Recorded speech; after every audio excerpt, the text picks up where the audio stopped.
감사하신 아버지 하나님, 비천한 죄인들을 독생자 예수 그리스도의 십자가 보배 피로 구속하여 주시고 하나님의 백성 삼아 주시고 성령님의 내주 동행 충만케 하심으로 부활의 능력을 경험하는 이러한 이 삶을 살도록 도와주심을 감사합니다. 오늘 저희들이 말씀을 삼하여 이 자리에 모여사오니 주의 성령님께서 동행하여 주시고 깨닫는 영을 부어주시고 확신시켜 주시옵소서.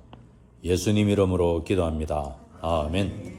2026년 3월 29일차 미래로 교회 목장 성경교사반입니다. 열왕기하 8장 16절에서 29절 말씀, 제목은 다윗의 등불.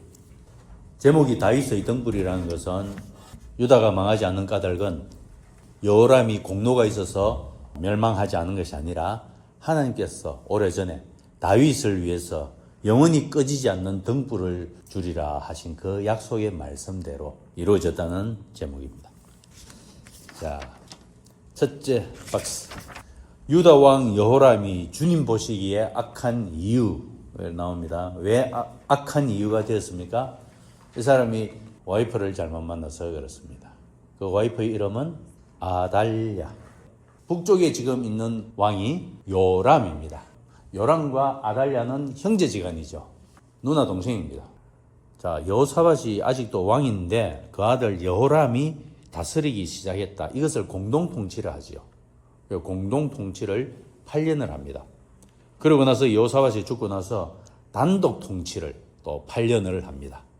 그러고 나서 죽고 나서 자기 아들이 아시아가 이제 왕이 되는데 1년도 못 돼서 죽죠.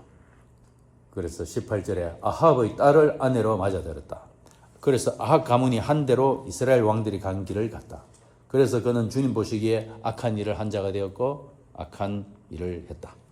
그런데 19절에 보면은 하나님께서 일찍이 다윗의 등불을 다윗에게 약속을 하셨다. 영원히 꺼지지 않게 약속하셨다. 그래서 등불이 꺼지지 않는다. 이것은 그 왕조가 영원히 계속되리라. 이 약속을 하셨는데 실제로 외면적으로 역사적으로는 사라져 버렸습니다. 시기적으로는 BC 586년에 바벨론으로 말미암아 다윗 왕조는 역사적으로 외면적으로 등불이 꺼져 버렸습니다만은 하나님께서는 영원히 꺼지지 않는 불, 예수 그리스도, 다윗의 후손 예수 그리스도를 통해서 영원히 꺼지지 않는 불을 성취를 하셨습니다. 영원히 꺼지지 않는 불. 예수님은 다윗의 후손으로 오셨죠. 그래서 하나님께서는 당신께서 하신 약속을 성취를 하셨습니다. 자, 두 번째 박스 보시면 이때 에돔과 림나가 배반을 합니다. 여호람 통치기에 에돔과 림나가 배반을 하는데 무엇을 말하는가? 왕이 하나님을 불순종하면 그의 통치권이나 영향력은 자연히 소멸되어 갈 것이다. 이것은 나라도 그렇지만 한 가정이나 개인도 동일합니다. 한 가정이나 개인이 하나님께 불순종을 하면 그의 영향력은 소멸되어 갈 것이다. 그리고 여호람이 에돔의 배반을 막기 위해서 군사적으로 원정을 갔습니다. 그런데 포위를 당해서 죽을 뻔하다가 탈출을 해서 다시 돌아왔습니다. 아무것도 끈진 게 없습니다. 결국 에돔은 완전히 독립을 했죠. 림나도 반역을 했고, 그래서 이 전체가 보여주는 것은 유다의 통치력, 장악력이 점차 와해되어 가고 있다 하는 것을 보여주고, 이후에 15년에서 20년 사이에 굉장히 국력이 약해져 버립니다. 그래서 여호람의 나머지 행적과 그가 한 모든 일은 유다왕 역대 지략에 기록되어 있다 하는데, 성경에서 기록할 때 정치적 업적, 군사적 업적, 경제적 업적 이런 거 말을 안 합니다. 성경의 판단은 그가 주님과 동행했는가 하지 않았는가 그 한 줄로 판단합니다. 개인이나 왕이나 그가 하나님과 동행하는 자는 성공한 사람으로 판단받고 그렇지 않은 사람은 망한 사람으로 판단받습니다. 예를 들어서 북쪽 왕국에서 정치적, 경제적, 군사적으로 가장 강한 사람은 아합입니다. 그런데 그 아합은 성경에서 한 줄로 그는 악한 자였다. 굉장히 업적은 많지만 악한 자다. 이렇게 평가를 받습니다. 여호람은 죽어서 다윗성에 장사되었지만 왕실의 묘에는 들어가지 못했습니다.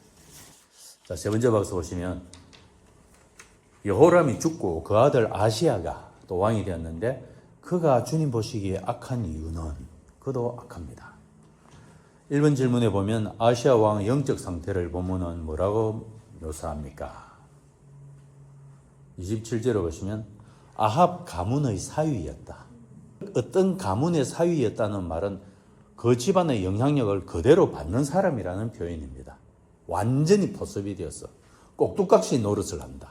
그 집안의 사위다. 이런 표현을 하죠. 남쪽 유다왕국은 북쪽 이스라엘의 정책을 그대로 본받아서 실행하는 그런 집안이다 하는 표현이고요. 이번에 아시아가 북이스라엘 왕 요람과 함께 도모한 군사 행동은 무엇인가? 길랏 라못을 치고자. 지난번에 이 길랏 라못 때문에 죽은 왕이 아합입니다. 그 당시 길랏 라못을 소유한 사람은 벤하닷입니다. 시리아의 벤하닷. 아합 왕이 가지 말라고 했는데도 끝까지 갔습니다. 가서 부상을 입고 죽었죠. 그게 길랏 라못 사건. 그런데 이번에도 또 올라갑니다. 역시 결과가 안 좋죠. 이 불신앙적 연합군을 지금 형성했습니다. 북이스라엘 왕 요람, 남유다 왕 아시야. 그래서 연합군을 만들어서 올라갔지만 상처를 입고 돌아왔습니다. 요람이. 결국 그것 때문에 문병을 하러 갑니다. 그래서 한 자리에 모였다가 한꺼번에 다 죽습니다. 결국 길랏 라못 사건이죠. 네, 그 사건이 일어납니다. 자, 보시면 나이를 먼저 보세요. 26절을 보시면 아시아는 왕이 될 때 22살이었다. 그 아버지 이름은 여호람입니다. 여호람은 40살에 죽습니다. 그 아들 아시아가 왕이 될 때는 22살입니다. 그러므로 18살에 결혼을 했다는 것을 알 수 있습니다. 근데 18살에 결혼할 때 그 여호람의 아내가 아달랴입니다. 아시아가 왕이 될 때 22살이었으니까 22년 이상 아달랴가 영향력을 지금 미치고 있다는 뜻이지요. 아달랴가 이렇게 22년간 영향력을 미치고 그리고 다음 장에서 이 아시아가 죽습니다. 죽고 나서 아달랴가 바로 왕권을 찬탈을 해가지고 자기가 6년간을 또 독재를 하지요. 그래서 22년 더하기 6년, 28년, 30년이 안 되는 기간입니다. 30년이 안 되는 기간에 남쪽 유다 왕국의 영적 상태가 완전히 우상숭배로 돌변을 해버려요. 한 세대가 안 되어서. 그래서 그 물꼬를 열어준 사람은 여호사밧 왕부터 아달랴가 들어와서 아달랴가 왕위를 찬탈하기까지 걸린 시간은 30년 더 안 된 시기에 남쪽 유다 왕국이 완전히 영적으로 무너져 버렸더라는 것을 알 수가 있지요. 28절에 길랏 라못으로 갔고 29절에 라마에서 입은 상처, 라마는 길랏 라못과 같은 이름으로 생각합니다. 재간을 보시겠습니다. 남유다 왕 여호사밧의 아들 여호람이 북이스라엘 왕 요람 제5년에 즉위하여 8년 동안 예루살렘을 다스린다. 단독 통치 8년입니다. 그는 아합의 딸 아달랴를 아내로 맞이하여 아합 가문의 길을 따르며 주님 보시기에 악을 행한다. 그러나 여호와께서는 종 다윗과 맺은 언약을 기억하사 그와 그의 자손에게 항상 등불을 주시겠다는 약속으로 인해 유다를 멸하지 않으신다. BC 86년에 유다는 사라져버립니다. 그런데 북이스라엘도 종말을 구했고 남유다도 종말을 구하는데 북이스라엘은 회복의 약속이 없습니다. 그들은 회복되지 않고 끌려간 대로 소멸되어 버렸고 남유다는 같은 종말을 맞이했지만 회복의 약속을 받았고 그 회복의 약속의 근거는 다윗의 언약입니다. 다윗에게 등불을 주시고 영원히 꺼뜨리지 않겠다는 그 약속 때문에 다시 회복되어 돌아왔습니다. 그러므로 보시면 북이스라엘은 10지파는 소멸되어 버렸고 남유다 왕국을 이루는 것은 2지파, 베냐민 지파와 유다 지파. 그들이 BC 586년에 역사적으로 사라졌지만 70년 만에 다시 회복되어서 돌아왔으니 주로 베냐민 지파와 유다 지파가 돌아왔죠. 자, 계속해서 남유다 왕 여호람의 통치기에 유다의 지배하에 있던 에돔과 림나가 배반하여 유다의 지배에서 벗어나 독립했고 이후 여호람이 죽자 그의 아들 아하시야가 22살의 나이로 왕위에 오른다. 아하시야 역시 아합 가문의 사위가 되어 그들의 집과 같이 악을 행하고 북이스라엘 왕 요람과 연합하여 시리아 왕 하사엘과 전쟁을 벌이러 길랏 라못으로 나간다. 전쟁 중 부상을 입은 요람이 이스라엘로 돌아가 치료를 받게 되자 남유다 왕 아하시야는 그를 문병하기 위해 이스라엘로 내려가 두 왕이 한자리에 모이게 된다. 성령의 검 첫째, 어떤 길을 선택하는가? 인생은 누구와 연합하였나에 따라 그 길이 결정된다. 여호람은 아합 가문과의 정략 결혼을 연합이라고 합니다. 우리가 그리스도와 결혼하였다 혹은 그리스도와 연합하였다 이렇게 표현하지요. 그래서 아합 가문과의 정략 결혼을 통해 연합함으로 유다의 정체성을 버리고 아합 가문의 길을 선택했다. 그것은 곧 사망의 길이었다. 자기 보기에 옳은 길이 아니라 유일한 생명길 대신 예수 그리스도께 붙어 있다. 이거 연합입니다. 연합하는 것이 것만이 살 길이다 하는 것을 볼 수가 있습니다. 시작. 여호람이 이스라엘 왕들의 길을 가서 아합의 집과 같이 하였으니 이는 아합의 딸이 그의 아내가 되었음이라. 이 본문은 개역 개정입니다. 다음에 또 예수께서 이르시되 내가 곧 길이요 진리요 생명이니 나로 말미암지 않고는 아버지께로 올 자가 없느니라. 예수님으로 말미암지 않고는, 예수님과 연합하지 않고는 아버지께로 올 자가 없다 하는 것을 볼 수 있습니다. 두 번째, 한 사람의 바른 신앙의 힘, 등불이 꺼지지 않음. 여호람의 악행에도 불구하고 유다가 보존된 이유는 단 하나, 다윗이라는 한 사람과 맺은 하나님의 언약 때문이다. 조나단 에드워즈 가문이 신앙의 유산을 통해 수많은 인물을 배출한 것처럼 한 사람의 바른 신앙은 당대를 넘어 후대까지 생명의 영향력을 끼친다. 한 분 예수 그리스도의 순종이 우리 모두를 살렸다. 나 한 사람의 순종이 내 가문과 공동체를 살리는 등불이 된다. 시작. 여호와께서 그의 종 다윗을 위하여 유다 멸하기를 절기하지 아니하셨으니 이는 그와 그의 자손에게 항상 등불을 주겠다고 말씀하셨음이더라. 한 사람이 순종하심으로 많은 사람이 의인이 되리라. 아멘. 한 사람의 바른 신앙, 이게 무슨 의미가 있는가? 바른 신앙을 가지도 영향력이 있고 바른 신앙을 안 가져도 영향력이 있습니다. 바른 신앙을 가지면 바른 신앙의 영향력이 나타나고 바른 신앙을 안 가지고 안 믿는 불신앙을 가지면 불신앙의 영향력이 또 그대로 나타납니다.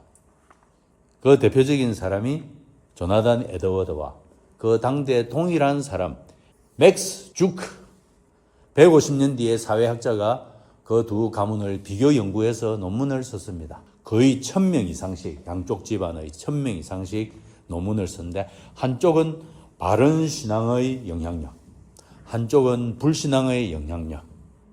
바르게 살면 바른 그 신앙의 영향력이 나타나고, 내가 불신앙으로 살면 내 당대로 끝나는 것은 아니고 그 불신앙의 영향력이 손자대를 넘어서 몇 대까지 계속 내려가더라 하는 것이 사회학자가 증명하였습니다. 그래서 내가 바른 신앙을 살기 위해서 오늘 투쟁하고 그리스도의 부활의 능력을 경험하고자 고민하는가?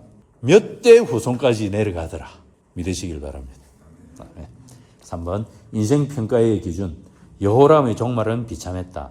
왕의 신분으로 다윗 성에는 묻혔으나 조상들의 영광스러운 묘실에는 입성하지 못했다. 역대하에는 그렇게 기록되어 있습니다. 복 있는 인생이란 어떤 인생인가? 세상에서 박수 받는 것이 아니라 하나님의 인정을 받는 데 있다.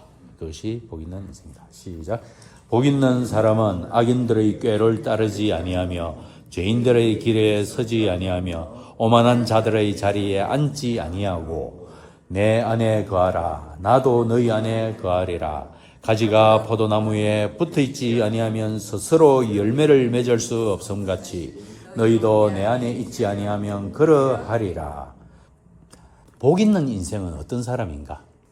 구약적으로 말하면 시편 1장 1절에 나와 있죠. 율법대로 사는 것입니다. 신약의 그리스도인이 복 있는 인생으로 사는 길은 오늘 말씀했죠. 예수 안에 거하는 인생입니다. 예수님 안에 거하는 것은 성령과의 관계에서 성령님의 내주 동행 충만케 하심을 누리는 삶을 말합니다. 어제도 제가 친인척 상견례에 나갔다가 사돈 되실 분에게 그런 말 들었습니다. 저는 모태신앙으로 태어났지만 교회에 나가지 않습니다. 안 나가는 이유는 교인들이 십계명을 안 지키는 것을 보고 저는 안 나가기로 했습니다. 그 중에 한 개도 두 개도 잘 안 지킵니다. 제가 거기서 그게 아니고 다 죄인입니다 설교했으면 아마 결혼이 성사되지 못했을 것 같아요. 자, 제가 그 말씀을 들으면서 일반적으로 가지고 있는 복 있는 인생의 관이 그러하다. 십계명을 잘 지키는가 안 지키는가 불신자도 알고 있는 내용입니다. 그럼 우리가 십계명을 잘 지키면 하나님과 바른 관계성이 맺습니까? 아닙니다. 못 지켰다고 저주를 받습니까? 아닙니다. 그래서 십계명을 가지고 이야기하시는 분이 계시면 십계명을 다 지켜도 죄인이고 못 지켜도 죄인입니다. 오직 예수 그리스도 외에는 답이 없습니다. 또 다른 예를 한 가지 더 이야기하면 감옥의 룰을 잘 지키는 모범수가 있습니다. 가석방이 없는 종신형을 받은 사람도 모범수가 있습니다. 그렇지 않고 안에서도 사고치고 폭력을 행사하는 아주 악한 죄인도 있습니다. 공통점이 무엇입니까? 모범수도 죄인이요. 나쁜 놈도 역시 죄인이더라. 우리는 죄인입니다. 십계명을 다 지키도 죄인이요. 못 지키는 자도 더 악한 죄인이요. 예수 그리스도 외에는 답이 없습니다. 하나님께서 은혜로 예수님을 믿는 자를 보시고 어렵다고 하셨다. 또 그 심령에 성령님을 보내주셔서 내주 동행 충만케 하십니다. 그래서 우리는 구약적 복 있는 사람을 신약적 복 있는 사람으로 분명하게 이해할 수가 있죠. 요약하자면 인생은 누구와 연합하는가? 그리고 한 사람의 영향력 반드시 있죠. 그리고 복 있는 인생이란 구약적으로 또는 신약적으로 이해가 되겠습니다. 자, 기도 같이 읽습니다. 아합의 길에 연합하지 않고 생명 대신 예수 그리스도와 연합하게 하옵소서. 오늘 나 한 사람의 신앙이 가문과 공동체를 살리는 축복의 통로가 됨을 기억하게 하옵소서. 하나님의 준엄한 평가를 기억하며 사람의 인정보다 하나님의 기쁨을 구하게 하옵소서. 아담스 바이블 시작. 여호와께서 그의 종 다윗을 위하여 유다 멸하기를 절기하지 아니하셨으니 이는 그와 그의 자손에게 항상 등불을 주겠다고 말씀하셨음이더라. 이거는 개역 개정입니다. 세 번역을 밑에 다음에 붙이겠습니다. 기도하겠습니다. 하나님 아버지 감사합니다. 하나님께서 북이스라엘과 남유다가 어떻게 망해가게 되었는가를 저희가 찬찬히 들여다보면서 오늘 본문을 통해서 누구와 연합을 해서 살아가는가가 중요함을 보게 됩니다. 우리가 믿음으로 예수 그리스도께 연합된 이 삶을 끝까지 잘 살아갈 수 있도록 도와주시고 이것이 진실로 중요함을 날마다 각성하도록 각인시켜 주시옵소서. 또 이것이 우리의 힘으로 되는 일이 아니오니 성령님께서 저희 가운데 내주 동행 충만케 하여 주시고 성령님과 동행함으로 저희를 통해서 아버지께 영광을 돌리고 또 예수 그리스도 이름이 드러나는 이러한 삶을 살 수 있도록 도와주시옵소서. 예수님 이름으로 기도합니다. 아멘.